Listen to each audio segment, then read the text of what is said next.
And hello, everyone. This is Suzanne Fagel and Craig Weiner. Hello. And we have today as our guest, Joan Borysenko. Welcome, Joan. We're really glad to have you with us. Hi, Suzanne. Hi, Craig. Hi, everybody who's watching. And as you know, we always do one of these calls, which we hope will be informational to you all, as well as launching our next season of Tapping Out of Trauma. So we're very delighted to have Joan Borysenko with us today. And Joan, well, let me give you the formal introduction, and then I'll give you a little antidote, either way.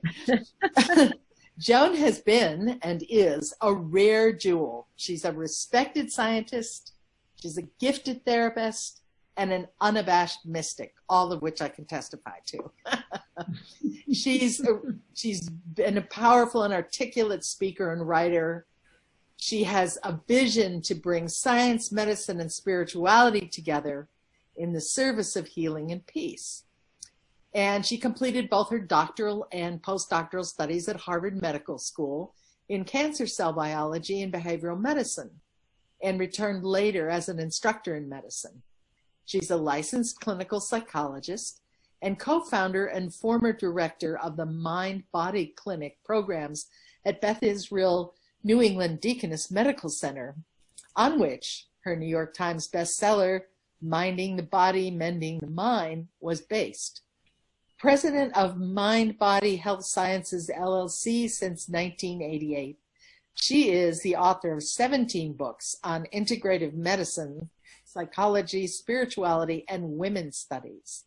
And you can find out more about her at www.joanborysenko.com. That's JoanBorysenko.com. So that's the formal introduction. I've also had the privilege of working with Joan in a previous life, probably many, which was with the Claritas School for Interspiritual Mentoring. And that was more delving very specifically into the spirituality aspect of it. And we had a lot of good fun doing that, and had some amazing results. So I'm glad to have been able to share that with you. And it was wonderful to have you. You added so much, Suzanne, as everyone watching knows. You have such a tremendous breadth and depth. What pleasure. Thank you. And we've been like personal friends for I realized it's been about 28 years. Wow. Wow. That's a long time. And in very different contexts. But anyway, it's been fun and continues to be. Yeah. So with that introduction, let's go ahead and get started. And today what we want to talk about or cover is the intersection of spirituality and somatic trauma work. So it sounds like a really big topic. So here we go.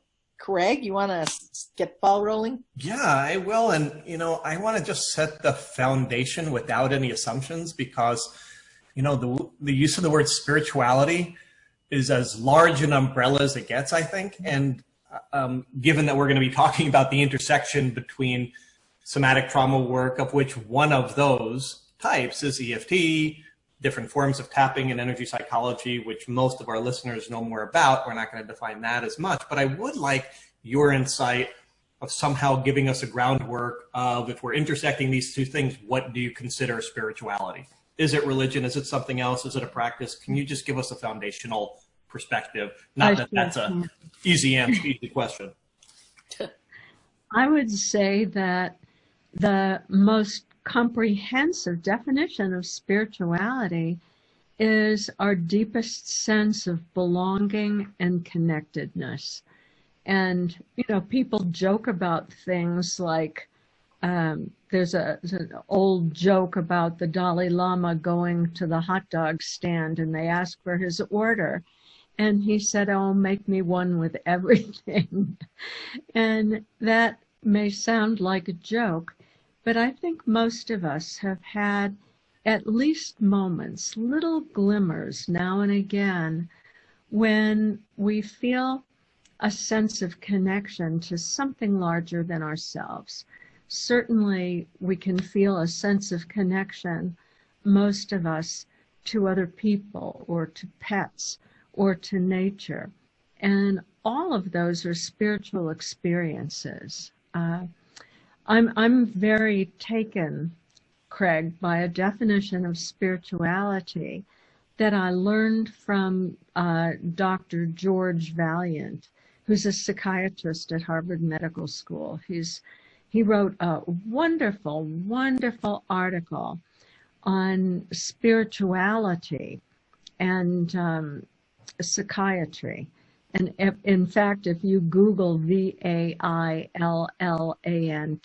George Vaillant, and psychiatry and spirituality, anybody who's interested, you can get a free PDF of a really excellent article. And what he says about spirituality is this, that it has nothing to do with dogma or doctrine.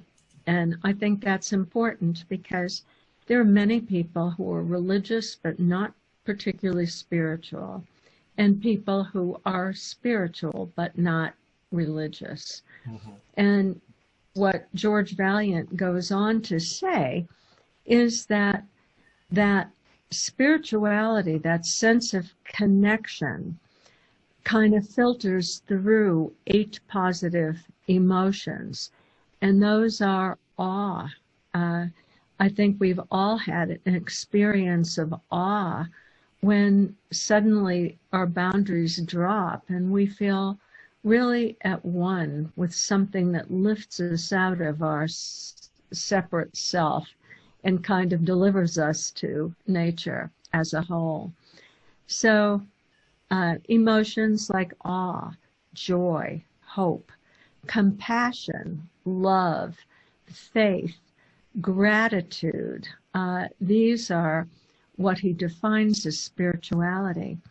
And Suzanne, in the work that we did together in a field called interspirituality, which is where practitioners from all different traditions meet beyond the doctrine, beyond the dogma, what is the felt experience of spirituality?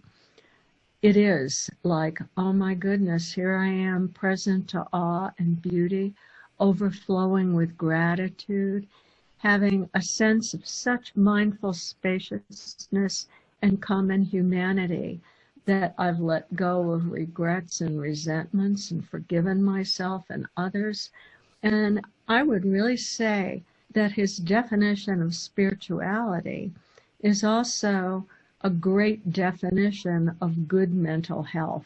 And as we begin to have more of those positive emotions as we heal from trauma, it may be that people don't recognize those as a spiritual experience, but we all recognize that as, oh my goodness, that's right where I want to be. I'm in paradise. So that's one way of looking at it. That sense of separation or dissociation or being different or judging yourself are gone. So that's the spiritual experience. Thank you. That was quite comprehensive and very useful. I think that's a great starting place for us. Thanks. Great. Thanks. Okay, well, in tapping out of trauma and in other somatic trauma modalities, we often talk about the idea of resourcing a person who comes to see a practitioner. This is a very popular self-help tool as well as a clinical tool. And resourcing, for those of you who don't know, refers to accessing a memory of any person or object or place or event, which is a completely positive experience. And then we ask that person to locate and describe the sensations attached to the memory. For example, and I mean, this is just what you were talking about spirituality, Johnny. When I stroke my cat who's sitting on my lap, I feel a sensation of warmth in my heart area, and I feel my shoulders relaxing downward. Then we ask the person to sit with those positive feelings mindfully and to amplify those positive feelings to the point where they can actually map them in their body. And when asked with some practice, to be able to return to that memory and those feelings when they feel their nervous system is dysregulated. It seems to me that embodied spiritual experience might act as resources. Joni, could you comment on that and talk especially about the usefulness of embodied spirituality? Oh, absolutely. Spirituality is not spirituality unless it's embodied. That's really the fact. Otherwise, it's a belief or an idea or an abstraction. And many things begin that way, you know, that sense of like, a sense of unity with something larger can start as an abstraction. And then one day, what happens as people heal, as they develop skills of, we'll talk about this, of installing the good that's there all the time and start to overcome some of the brain's negativity bias, there comes a moment, I always call it the ka-ching moment, when like, oh, I'm there. And it's an embodied feeling. It's just a sense of just as you were describing with your cat, or people would describe, in a moment where, like, I live in Santa Fe and we have the magic light hours at sunrise and near sunset when the whole world turns luminous. It's as if an inner light has been turned on in these red mountains and they glow. And at moments like that, I have to pull off the road if I'm driving, because I am so one with that light that I actually begin to weep. And I can't be so present to driving. So I don't want to keep myself out of that experience. So it's so embodied that tears come to the eyes, that the heart overflows. Different experiences, of course, have different somatic sensations associated with them. But I think as you begin to focus on that kind of resourcing, Suzanne, in those moments when you really were present, you start really to develop. It's not just that you calm yourself or soothe yourself in that moment. You begin to develop new neural pathways. And what you're really building is what my friend Rick Hansen calls a strong core, a sense of self. And for those of us who've been traumatized, I include myself in that, for so many years, I rode my body like a horse. I didn't have any sense of what was going on inside. I was totally dissociated from my body, except for occasional mystical experiences. And suddenly I would be there. But the rest of the time, I was sort of floating around like a dissociated head. It's a process of really literally coming back into your body and your felt sense. That's actually a perfect segue to where I wanted to go next. For those that don't know, EFT is a mind-body technique. And in fact, on one of the committees on a national level, we were talking about it as a cognitive, somatic, emotional, and I would dare say spiritual intervention, right? About it deals with thoughts, it deals with beliefs, it deals with feelings and emotions, it deals with the energy system. And so when we combine that, and whatever somatic practitioner, listener here might be, we're always looking, when we're working with a client, for some sort of somatic body-based clues as well. And we have an awareness of how is the person doing? Have they become dysregulated in this moment from some origins of a traumatic experience that's showing up right now? They're getting triggered either in the session or in real life. And when we're working with them, with tapping, for example, we're watching for that movement toward neuroregulation, right, as opposed to distress or dissociation or dysregulation. We're looking for them to move into a calm or balanced state as we're working. That's a good sign. Now, from a spiritual perspective, I know there are a lot of different spiritual practices that people report have accomplished this state of, whether it's tapping or other more spiritual-based applications directly, to move toward a state of neuroregulation. I was wondering if you could talk about some of the practices, either personally, professionally, that you're familiar with, that might be a complement to people or practitioners that are including tapping, but some other ideas. Actually, I've got to say that my favorite embodied spiritual practice, Craig, is chanting, because there's something about, not only it's the vibration of your own voice in your body that really, really grounds you.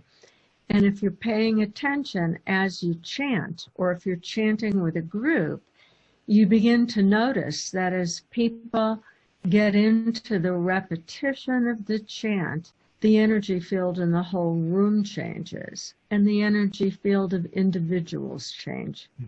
And there is often such a sense of being present in the body and at the same time present to something larger, that it's a, it's a deeply emotional kind of experience. And I'm talking about not just, chanting in terms of Sanskrit chanting, but people who belong to choirs and are singing together. There comes a moment when you're not a separate singer, but you're part of a larger entity. And it's a stunningly wonderful feeling. And so that's one of my favorite things, is chanting or singing. I have a very good friend, Karen Drucker, who's produced something like, Suzanne, 27 maybe, 27 albums of positive music. That they're all so simple that even a kid can chant them. And I know so many people, I've given so many workshops. Karen's music is so popular because, number one, you hear yourself chanting and you become one with Karen as she chants, and then it feels like you're part of a larger field. But also, sometimes the words in a chant, like Karen's chants, become earworms, and they start to repeat themselves to you. There's a great one about being gentle with yourself, for example, and at moments when you need a little self-compassion and you're stuck in some old loop of worthlessness, you can bring that up, put your hand on your heart, feel the vibration of the chant in your body, and hear the words, and it can bring you back to center, back to that core self that Rick Hansen talks about, or, people have different words for it, but your center, your core, place where you feel safe and in connection with yourself, and something larger and sweeter that comes and fills you. So I do really love that particular practice. And then you think about, Peter Levine, Bessel van der Kolk, both say hum to yourself, humming, same kind of principle, because humming, like singing, is an actual embodied experience. So I think those are really important. I would say that for some people, meditation is a good experience. And I would also say that very often, particularly early in addressing your trauma, meditation is not good for people. It can really actually cause dissociation. Very difficult feelings can come up before a person knows how to deal with those feelings, how to be present to them, how to witness them, or early on, how to distract themselves so that they're not re-traumatized by what comes up in a meditation. So I've always thought a great embodied practice that's less likely to do that, but still you have to be careful, is hatha yoga, because there you've got the breath, and breathing exercises are another wonderful embodied practice, you know. But you're doing stretching with the breathing. So your mind is really occupied in a somatic way. You're stretching and breathing in and sensing, okay, what muscles are tensed, what is relaxed. Then you relax. And I think for many people just beginning, especially to practice yoga, it's an astounding feeling when you begin to feel energy flows after you've released tension and you realize, oh my God, there's a whole life going on there in my body. And I can do things like if my shoulders are tight, I have something I can do that's embodied, and I can let go and I can feel the difference. So I think that is an excellent practice. You know, another one of those practices that's really been beautifully researched in terms of energy medicine and energy psychology is Qigong, to, you know, to do the movements that harmonize, that connect you to that sense of life force energy. And, you know, you make the movements, and little by little, every time you do it, again, you become more centered and focused in a physical way. And any kind of exercise. I remember in the early days, I used to work with Dr. Herbert Benson. He was really my first mentor in this field. And for those people who are watching who don't know about his work, he was really the first person to introduce meditation to medicine. And he introduced it in terms of its effect, that it created what he called a relaxation response that countered the stress response. And so he was really looking early on at what is it that we can do that takes up that place of worried mind, ruminating mind, stressed out mind, absent mind, and focuses us in a place beyond that. And so when people talk about meditation, they may, in fact, he said, Qigong is a form of meditation, chanting is a form of meditation, yoga is a form of meditation. All of these things elicit the relaxation response, although for sure different forms of meditation now we've discovered have very different effects, not only on the body, but they're good for different things, for building structure in the mind, or loosening structure, or instilling values, or, you know, working. I think right now the whole culture in some way seems to have come to the the idea that kindness is important, and noticing where it's present and where it's lacking. So you've got practices like loving kindness meditation. And again, those create physical changes as well as new neural circuits in terms of what you feel about other people and yourself. So many different practices that were originally spiritual practices. All of the almost all of the work on compassion meditation, for example, comes out of the Buddhist tradition. You have His Holiness the Dalai Lama, who his famous quote, "My religion is kindness." And I remember back to the old days when he asked Richard Davidson, who's at the University of Wisconsin at Madison, they were having a conversation about positive emotions and evoking positive emotions.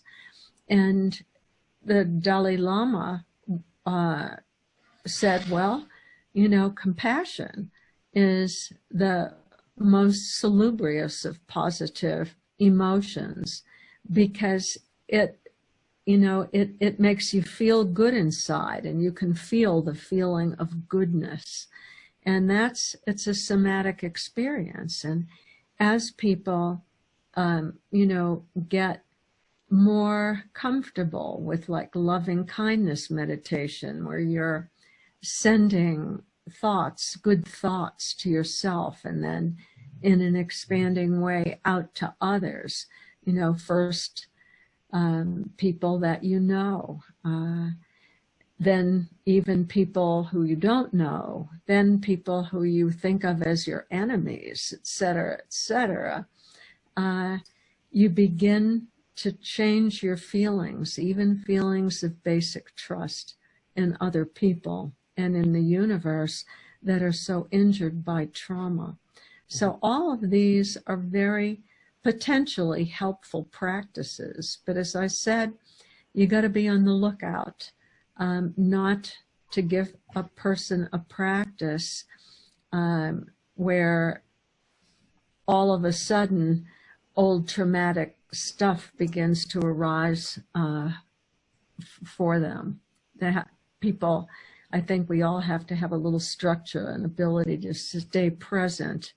It's the old story. You have to have an ego before you can get rid of one. Thank you so much. That was a beautiful array. And I know Suzanne's going to go deeper into one part. I just want to thank you because I think there's almost this mindful meditation. Everybody should do it and be able to. And it's not, any of these practices is not necessarily appropriate or best, especially dealing with trauma, and doesn't fit every person. So thank you for kind of holding the idea of meditation as being a multifaceted, multi-practice, can look like many different things. So thank you. I think that was a great answer. Suzanne? Well, yeah, and I just want to add, certainly any meditative practice that makes you focus on something in the here and now, like your voice or something, will keep you out of trauma. Because if you're focused on the present, you can't go there.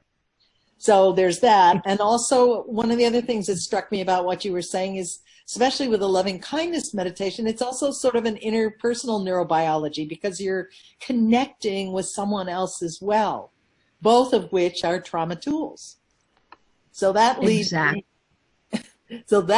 me into a question of, do you think that spirituality could alone could be used for trauma resolution?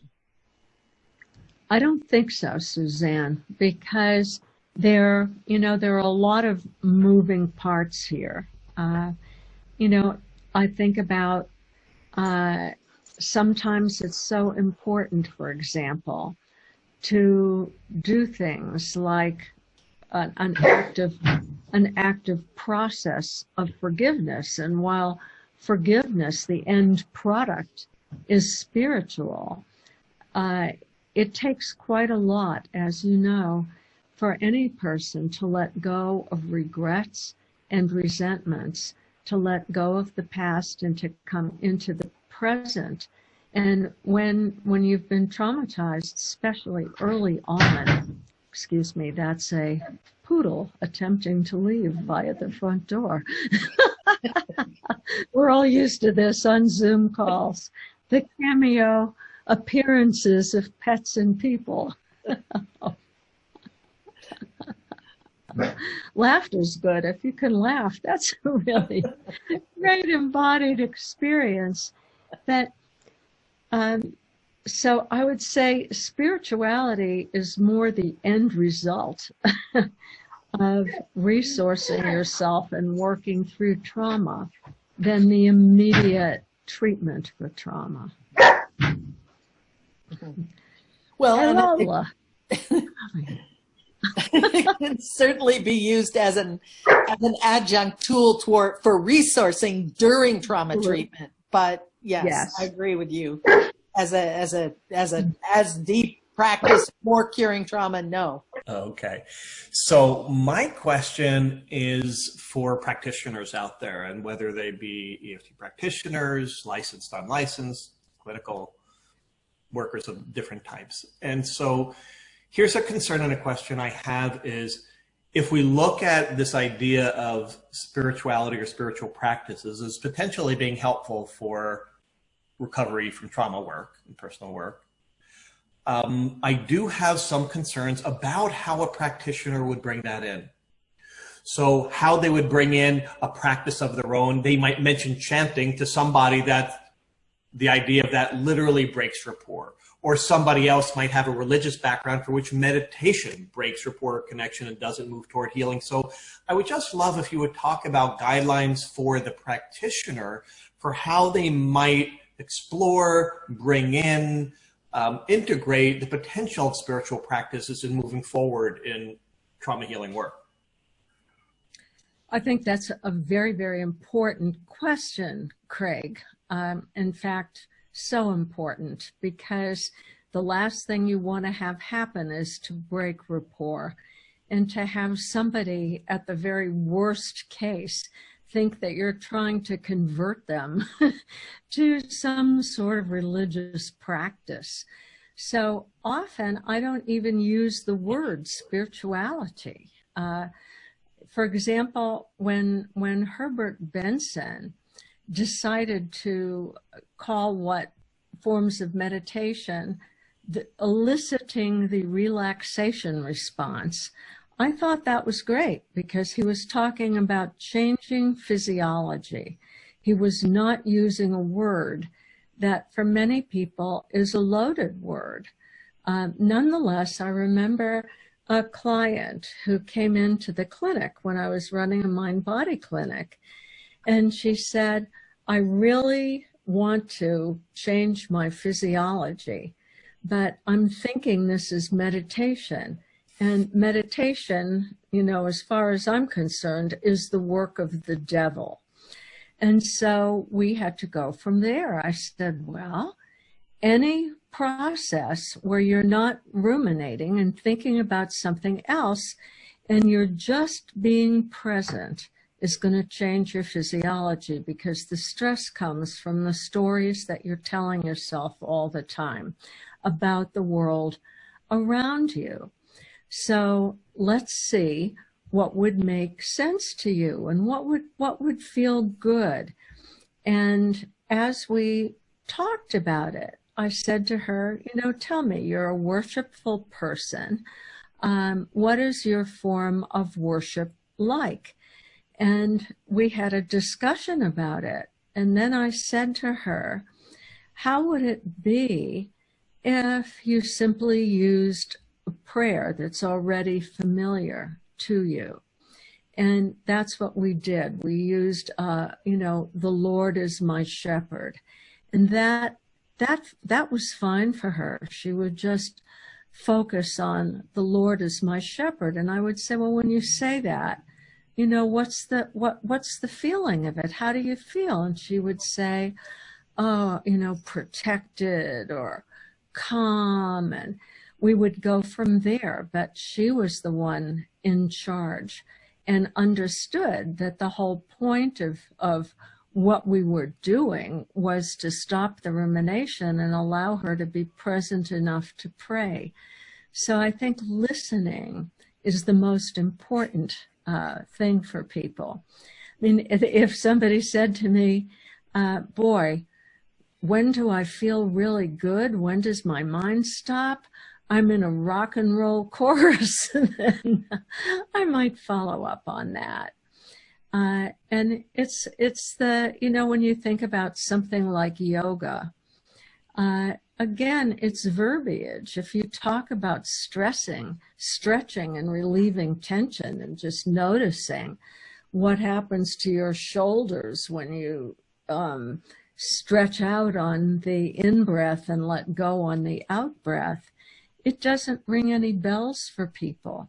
So I think it's a matter of letting go of preconceived notions of language and listening to them for language that sounds good. I mean, in all the years that I've done spiritual work with people, Craig, there was only one person that ultimately, out of thousands, one person who just couldn't quite bridge the gap. Whatever I did, she had a tremendous fear of being overtaken by the devil. And that was, and it, you know, it's going to happen possibly once in a while. So letting them lead the way and collaborating to find an exploration of practices that they can connect without you necessarily leading them or telling them or directing them. Yeah. No, I'm not talking about a spiritual practice here. I'm talking about something that regulates their nervous system and allows a sense of ease and calm and spaciousness. It's hard to resist that. We all want that. Great, thank you. So, given that, how would you evaluate a spiritual practice? Or maybe I shouldn't use that word because the way in which you were using it was a whole long thing, a spiritual exercise, as being helpful or unhelpful to a person's trauma recovery. And if you could just sort of say, like, why, you know, why it's not helpful, what it does if it's not helpful. Well, if someone says to me, whenever I do that, it makes me feel really anxious, you know, or when I do that, I lose track of myself and dissociate, then I know this is not a helpful thing. When someone says, oh, that was an interesting experience and can be curious about it, then I would go with it. But if somebody says, hey, wow, I just discovered that I'm breathing, this really feels great, and I can use that as an anchor to, like, stay present. I'm noticing what goes on in my mind. That's really wonderful.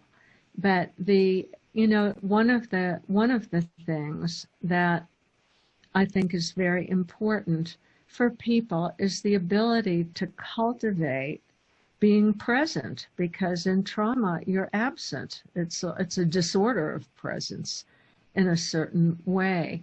And that's what I'm really looking for, is people to say, oh, okay, I was doing this breathing exercise, and in the beginning, I kept losing track all the time of my breathing.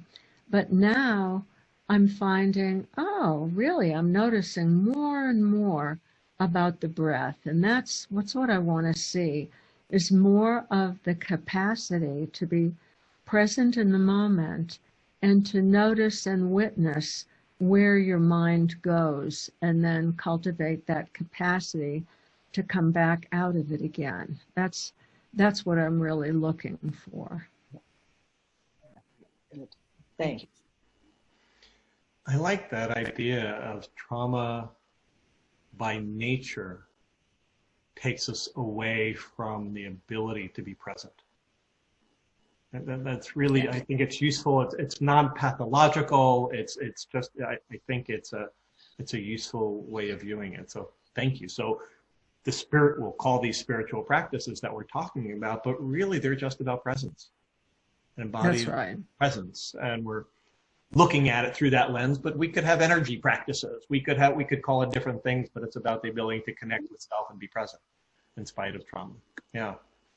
So, what I also want to know is, from our work in the EFT and tapping world, many of the positive emotional and physical outcomes that you describe as benefits of spiritual practices and also the benefits of doing them on whatever ongoing basis. So I want to compare, in a sense, people are doing EFT and they're finding certain things happen, certain transformations and positive changes. They're also doing it in spiritual practices. So I just want to point a little bit about what they might have in common. What is it that these states are achieving, or that are signs that we see in both of these that are movement towards a different way of being in the world? What do you think that they have in common? It's a simple question, but yet it also has a depth to it of what's in this commonality of transformation and healing that we see in EFT, in difference in chanting and meditation, whatever the practices are.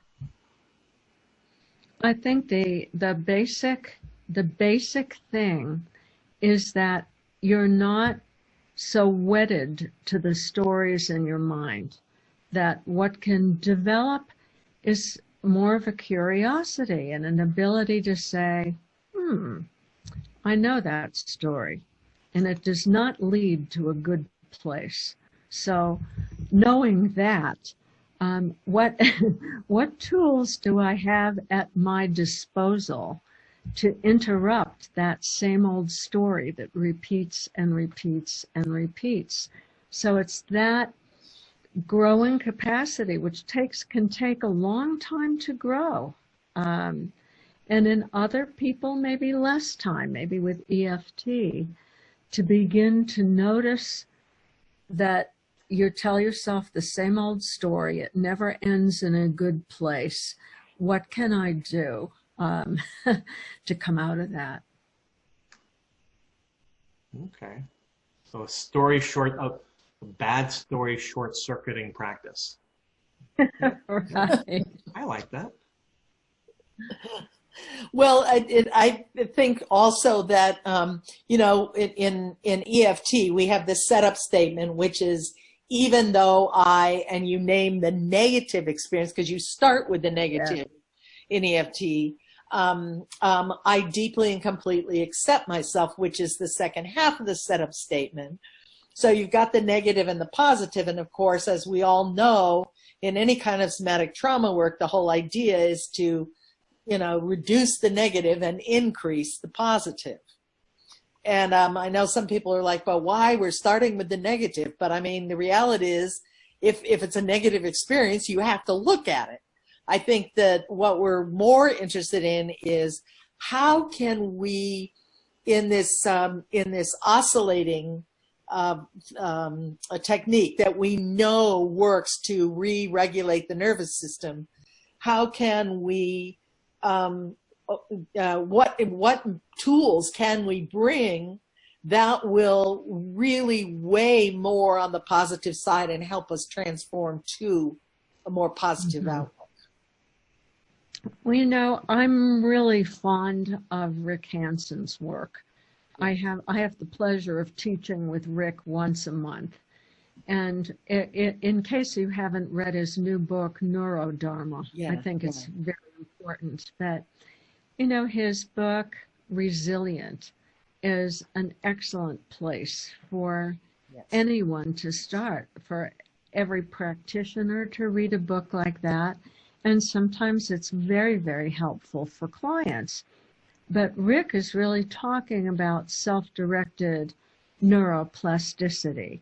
And, the basis of this is our brain already has an inherent negativity bias. We want to see the negative because it has survival value. If our ancestors weren't attuned to threat, we wouldn't be here now. So it's pretty robust. And as Rick famously says, the trouble with the negativity bias is that bad things stick to you like Velcro. Like sometimes, trauma is one trial learning. This is it. It's stuck in your nervous system in some instances. And the positive things that happen all day long, just you don't even notice them. They slip off you like Teflon, in Rick's words. And so the question is, knowing that you've got that negative stuff going on all the time, and the nervous system tends to ignore the positive, how can you build new neural circuits of positivity, so that, you know, you're not automatically rekindling the negative neurocircuits. And I love his idea of installing the good. And I would say that when Deb Dana talks about polyvagal theory, she looks for like glimpses of moments when you didn't react in a difficult way and builds on those. It's similar to what Rick does in terms of installing the good. So just for people who don't know Rick's work or Deb Dana's work, what it is let's say, just in a general way, right now, I live in a beautiful place. I'm looking outside.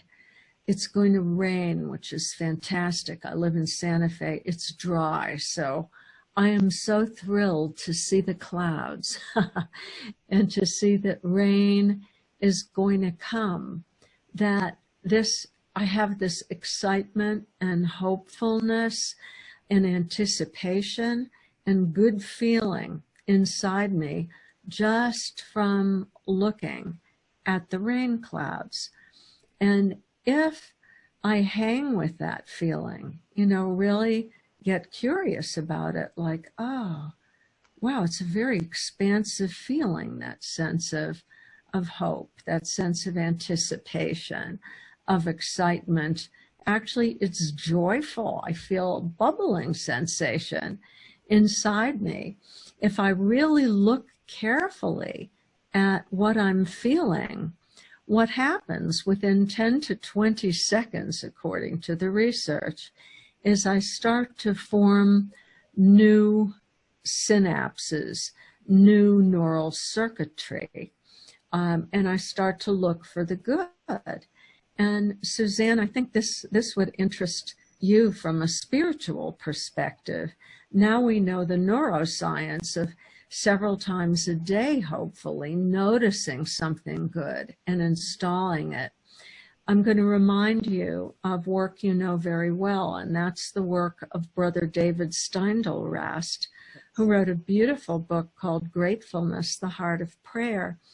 And it must have been 35 years ago that I heard Brother David give a lecture in which he said, every day there are these bits of goodness that happen. And if every night before you go to bed, you bring back just one experience during the day that really brought you fully present, that gave you joy, or that you were grateful for, and then at bed, rerun it for about a minute, bringing all your senses online, that little by little, you'll have a very different attitude. You will become grateful. He calls it gratitude, the gratefulness, and that is an embodied feeling, to be full, to be content, to feel overflowing with gratitude about the delight of life. And so for years, I've given people that one instruction about finding one thing during the day. It's really a mindfulness practice without labeling it as such, because it's not the kind of gratitude where you say, thank you, God, because I have a roof over my head, or 3 meals, or, you know, my arthritis is better, or whatever. I mean, that's all important. It's a different kind of practice. It's organic. It's about things that happen in the moment that day. And taking that a little bit further, if you've got someone, for example, let's say you have a person with a trauma background who has social anxiety, you can have them look for specific good things that build new neural networks about relationships with others. So, a small example, person goes into the convenience store to pay for their gas, and the clerk is personable and just smiles at them and asks how their day is while they're making change or taking a credit card. and they notice, oh, I'm comfortable with that person. Well, that's maybe what Deb Dana would call a glimmer. And so you have them start to notice that. What are the little moments of comfort in a situation that would generally be uncomfortable? Focus on that. Hold it for 10 or 20 seconds. Really notice it. Use it as a resource, Suzanne. And little by little, you forming new neural networks of trust and of the ability to actually have a sense of rapport with other people. We actually use both those exercises in tapping out of trauma. That's what we teach. So yes, you don't call it spirituality, but yes, that's it. Exactly. And you're right. It works really well. Yeah. So, gosh, we could go on forever and ever, but I don't, geez, I don't even know what I want to say here. We kind of have covered some of the things that I think were maybe in some of the questions that we had, but one of the things that I just want to mention, because you talked in something you sent me about the characteristics of enlightenment by somebody named Andrew Newberg and Mark Waldman, how enlightenment changes your brain. And there's certain things you talk about there that it strikes me as also the outcomes that you get with the somatic trauma practice, working that. It's really very interesting. There's so much interest these days in the flow state, which is a state of absolute presence where, let's say you're a skier and you have a great deal of mastery, and yet you have something very challenging. And the ability to concentrate with a kind of sense of agency, what happens is the part of the brain that judges and evaluates goes offline, which is great, because if you were critiquing your ability to go through those flags on a slalom course, you'd be face down in the snow in no time. You have to give up that sense of a separate self, that sense of ego, and give yourself to that activity.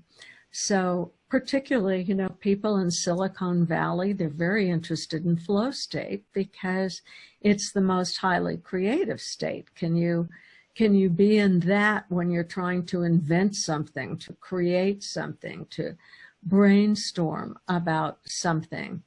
And so that has led to a great deal of interest in, first of all, exploring states like flow states, what happens to the brain, and exploring states of non-ordinary consciousness when somebody has a mystical experience and they have a sense of unity, and the sensation is so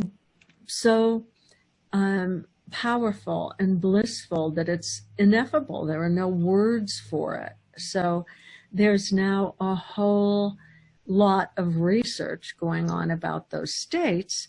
And now with the new interest again in psychedelic research, that has really come to the fore of like, okay, when you quiet the circuits of rumination, whether it's through mindfulness practice or through psilocybin with a guide or something like that, what happens when the ego gets out of the way and suddenly you have that sense of being connected to something larger?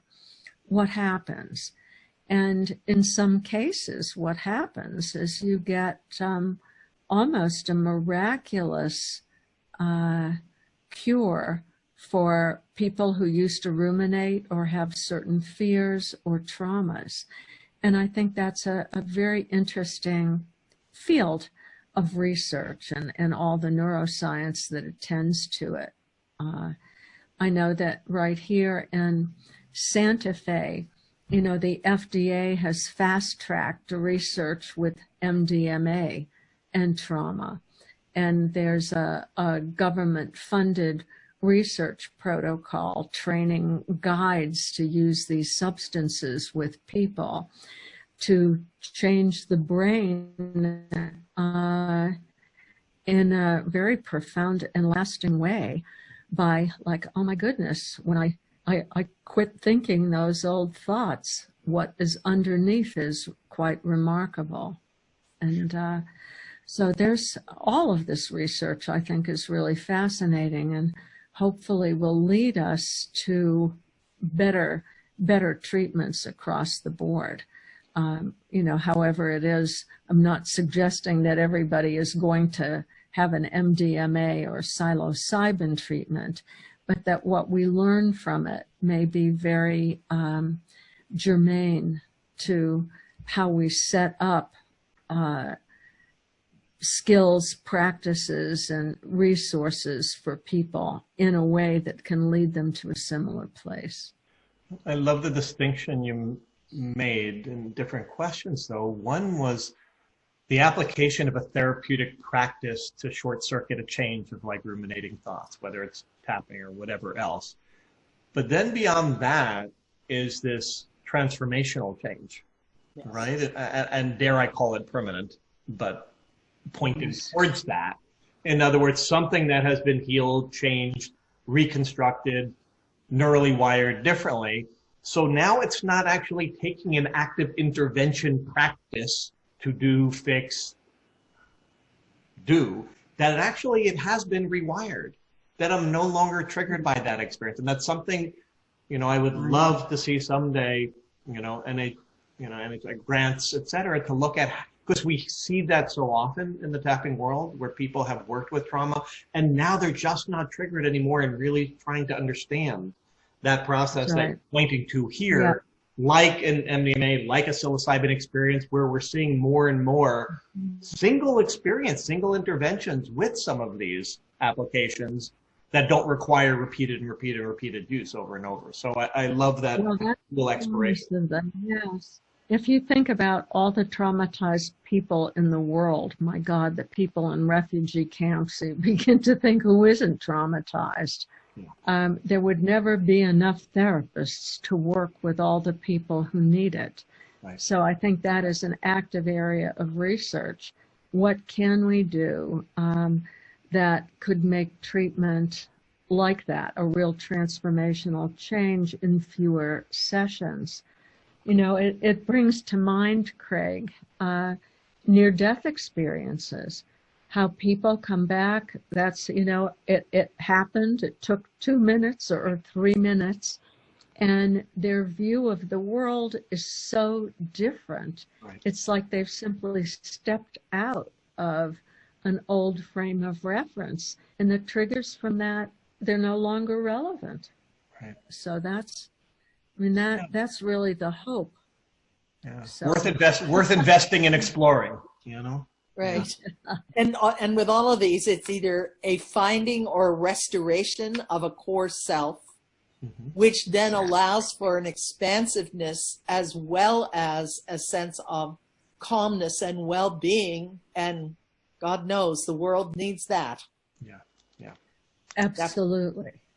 That's what we need most of all. And that's what I say, once you get to that point, that we have so many words for that, but the essence, the core self, the Atman, that indwelling part of us. I like the ancient scriptures, the Sanskrit or Pali scriptures that refer to this part of yourself as incorruptible. Trauma can't hurt it. It can't, what are the words? It can't be cut by a knife or smashed with a rock or burned by a fire, because it's the indestructible essence of consciousness that you are. And if there could be a shortcut to getting there, oh, that would be nice. This has been great. Right. Thank you so much. Yeah. This is just a real quick note, and then Joan, we'd like you to say whatever you'd like to promote here of your own work. But I'm aware that you mentioned in when you were talking about the chanting, the music of Karen Drucker, and I want to make sure people catch the last name so they can look her up. It's Absolutely. KarenDrucker, and it's KarenDrucker.com. Drucker.com. Right. And you can get her music on, you know, iTunes or ask Alexa to play it. Right. So what would you like to tell us now about what you're doing? And you'd like to. Well, you know, the things that interest me the most right now, I'm just finishing a program which it has 3 6-week sessions. You can stay with it as long as you want, but it is, as I call it, the art of spiritual memoir. But it's a way for people to be able to look at and integrate life experience, go beyond the regrets, the resentments, the shames, to see how their life fits together, and ultimately come to a point, and people do this, they come to the point where their life makes sense to them, and that lifts people out of trauma as well. And I used to do this work in person, and now we've discovered it works very well online. And so twice a year, I do the introductory 6-week course, and that's followed up by small circles that go for another couple of 6-week sessions, as far as people want to go. So that actually is the work of my heart. I'm fascinated by the narratives that we spin and how we in fact do create the reality we live in through the stories that we tell.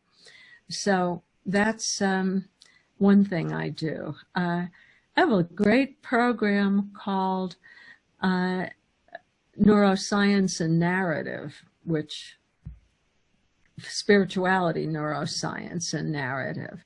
So I'm very interested in that. And then the other program that I'm really enjoying myself is called Graceful 360. How can we be full of grace, have that feeling of calm and ease and presence and gratitude around the year, 360 degrees around the circle. And that's a program that, let's say, there are 4 seasons, and each season is a new season that people can enroll in. And there is every month a new meditation. And then we work with positive psychology. There are 24 character strengths that all people have in some degree. And we work with installing the good and developing a new character strength each month. We also work with the bioenergies of the season because we're part of nature. It's a nature-based program. Back to nature. It's a nature-based program because what's going on every month, for example, we're now in the month of glowing. It's midsummer. In the ancient traditions, we just passed Lammas, the cross-quarter day between the summer solstice and the fall equinox. It was the wheat harvest. And what you eat, herbal remedies, all of those have to do with the bioenergies of the season. So it's a very fun program, and then it's self-directed. You go into your materials, but once a month we have a Zoom call and go through everything, and we have a very vibrant, warm, great connected community. So that's called Graceful 360. And those, you know, I do a lot of teaching, but those are the things that are close to my heart. How do we get to that place where we're finally connected and at ease? I'm going to say below here, people will also be able to find a free gift that I believe is a chapter and something you wrote as well, to get a feeling for that as well, because you are a prolific creator and writer, and that'll be nice for them to get to know you that way. So I just want to say thank you. I know life is so full and so busy for you, so taking your time out for us today, I'll allow myself to feel the gratitude for that honor. Thank you. Thank you very much for inviting me, Craig and Suzanne. And I won't apologize for the barking dog because they're part of life too. It is. Absolutely. And I just want to mention for viewers that if you liked this work and the quality of it, then please check out our next Tapping Out of Trauma, which we deliver twice a year in the fall and the spring. Our next one begins September 18th. You do need to have an EFT background to take this course, but this is our way of kind of give back to the EFT community and beyond as well. And we have Tapping Out of Trauma 1.0 that goes over basically how to integrate tapping and working with people who've lived through trauma. And the same month, we also have an advanced 2.0 for working with different types of medical trauma, sexual trauma, community violence trauma, and intergenerational trauma. So please check out tappingoutoftrauma.com. We'd love to see you in any of our programs. And please do check out Joni's work, Drucker's work, and the resources that were mentioned today. So I think that's wonderful. Thank you. Right. So come and play with both of us, all three of us, one way or another. So thank you, Joan. You're welcome. Thanks for having me, you two. And all right, now I want to see your doggy. Where's she or he? I was waiting until the recording stopped, and I'll